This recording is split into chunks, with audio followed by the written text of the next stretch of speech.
చూడాలనుకున్న చూశాను, వెళ్ళాలనుకున్న వెళ్ళాను, చేయాలనుకున్న పాపం చేశాను, నా ఇష్టం వచ్చిన శరీరం తృప్తిపరుచుకున్నాను, ఎవరు ఏది చెప్తే అది విన్నాను, ఎవరు ఎక్కడికి తీసుకెళ్తే అక్కడికి వెళ్ళిపోయాను, ఎక్కడ ఉండమంటే అక్కడ ఉన్నాను, అన్నీ చేశాను.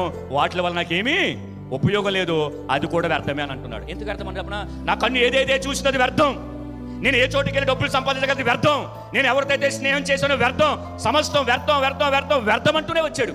కారణం ఏంటో చెప్పినా, ఆశించాడు సొలొమోను ఏ మూలకు వెళ్ళినా సరే యుద్ధము చేయకుండానే అక్కడ ఒక రాజకుమార్తెను పెళ్లి చేసుకుని వచ్చేస్తా ఉండేవాడు. అలాగా 700 మంది భార్యలు. కానీ ఏమాత్రం కూడా సొలొమోనుకి ఏమాత్రం కూడా తృప్తి లేదు.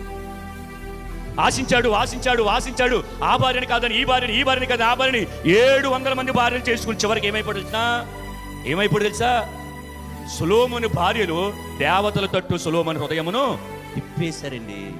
చూసారా, ఏదైతే సొలొమోను ఆశించాడో అదే సొలొమోను పతనానికి కారణమైపోయింది.